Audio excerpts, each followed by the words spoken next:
और इसी बीच ईरान को डोनाल्ड ट्रंप ने एक और नई धमकी दे दी। ये धमकी है दरअसल कि ईरान जल्द समझौता नहीं करता तो सब कुछ उड़ा देने पर विचार कर रहा है। ईरानी तेल पर भी कब्जा करने का विचार है।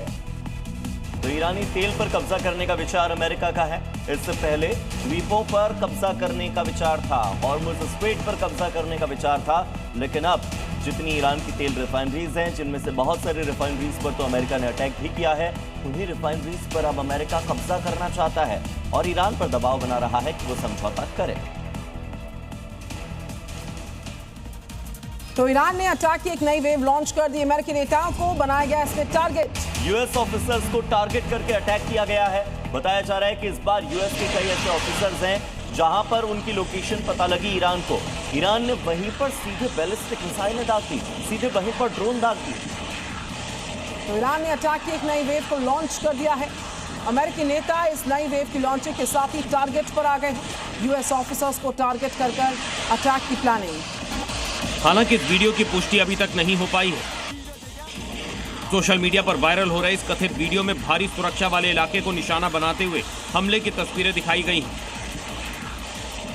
एजेंसियां इस वीडियो की जांच में जुटी हैं और इसे संभावित प्रोपोगेंडा से जोड़कर भी देखा जा रहा है। सुरक्षा विशेषज्ञों का कहना है कि इस तरह की सामग्री का उद्देश्य डर फैलाना और भ्रामक जानकारी फैलाना हो सकता है। अमेरिकी राष्ट्रपति डोनाल्ड ट्रंप ने एक बहुत बड़ा दावा किया है। डोनाल्ड ट्रंप का कहना है कि ईरान युद्ध हफ्तों नहीं बल्कि दिनों में खत्म हो सकता है। तो साथ ही साथ चेतावनी भी दी है कि समझौता न होने पर पूरे देश को हम तबाह कर देंगे। तो ईरान को यह धमकी दी गई है कि पूरा देश नर्क बना देंगे, पूरे देश को तबाह कर देंगे। शांति नहीं हुई तो अमेरिका पूरे ईरान को खत्म कर देगा। ट्रंप का दावा है कि ईरान के साथ बातचीत जारी है और सोमवार तक डील संभव है, लेकिन साथ ही उन्होंने बेहद सख्त लहजे में यह भी कहा कि अगर समझौता जल्द नहीं हुआ तो कड़े कदम उठाए जाएंगे। ट्रंप ने यह भी कहा कि जरूरत पड़ी तो पूरे देश को तबाह करने और तेल ठिकानों को कब्जे में लेने जैसे विकल्प भी हमारे पास हैं। ट्रंप ने हॉर्मुज़ स्ट्रेट खोलने की फिर धमकी दी। गौरतलब है कि ईरान ट्रंप की धमकियों का जवाब हथियारों से देता आ रहा है। अमेरिकी राष्ट्रपति डोनाल्ड ट्रंप ने ईरान को हॉर्मुज़ खोलने के लिए मंगलवार तक का समय दिया। रात 8 बजे तक की डेडलाइन है। ट्रंप ने चेतावनी दे दी है कि समय सीमा नहीं मानने पर ईरान के पावर प्लांट और पुल तबाह कर दिए जाएंगे। तो मंगलवार की रात और 8 बजे की समय सीमा, डेडलाइन को अगर नहीं माना ईरान ने तो तबाही तय है। डोनाल्ड ट्रंप अब सीधे दावे नहीं कर रहे, अब वो सीधे टाइम बता रहे हैं। तो युद्ध अपने 38वें दिन में प्रवेश कर चुका है। लेबनान की राजधानी से बैरूत से इस वक्त की ब्रेकिंग न्यूज। हिजबुल्लाह के कमांड सेंटर पर, गैस स्टेशंस पर अटैक। इजरायली वायुसेना ने यह हमला किया है। बैरूत में मौजूद हेडक्वार्टर को निशाना बनाया गया है। 15 से ज्यादा गैस स्टेशंस तबाह कर दिए गए हैं, जिसकी तस्वीरें भी सामने आई हैं। हिजबुल्लाह हेडक्वार्टर पर हमले की यह तस्वीर, जहां पर कई हिजबुल्लाह के आतंकी छिपे हुए थे, जिनके मारे जाने का दावा इजरायली एयर डिफेंस की जो टीम है वो कर रही है।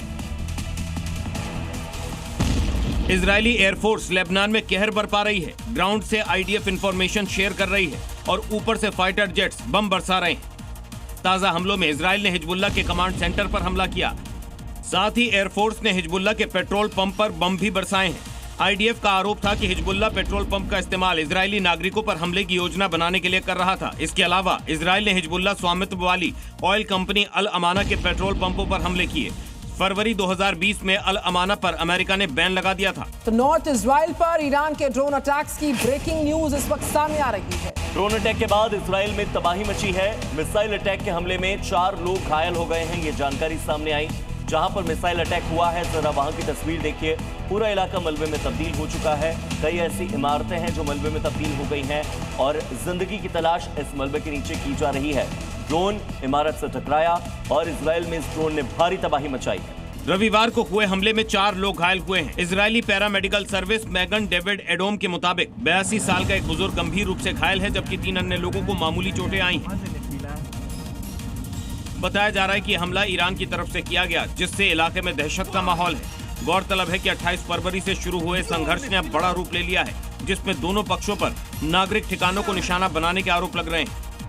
खबर उत्तरी इजराइल से है, जहां पर हमले की जगह पर होम फ्रंट कमांड और रिजर्व टीमें राहत बचाव कार्य में जुटी हुई है। नागरिकों को दिया सुरक्षा नियमों को पालन किया जाए, इसका निर्देश जारी किया गया है।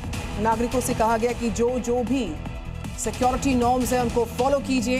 रिजर्व टीम्स भी लगातार युद्ध स्तर पर अभियान में लगी हुई हैं, जुटी हैं उत्तरी इजराइल में, रेस्क्यू ऑपरेशंस चल रहे हैं। होम फ्रंट कमांड की रेस्क्यू और सेल्वेज टीमें, जिनमें नियमित और रिजर्व दोनों बल शामिल हैं, उत्तरी इजराइल में उस स्थान पर लगातार काम कर रही हैं जहां मिसाइल गिरने की सूचना मिली थी। टीमें मलबा हटाने, घायलों को निकालने और इलाके को सुरक्षित करने में जुटी हैं। प्रशासन ने स्थानीय लोगों से अपील की है कि वो सतर्क रहें और जारी दिशा निर्देशों का सख्ती से पालन करें।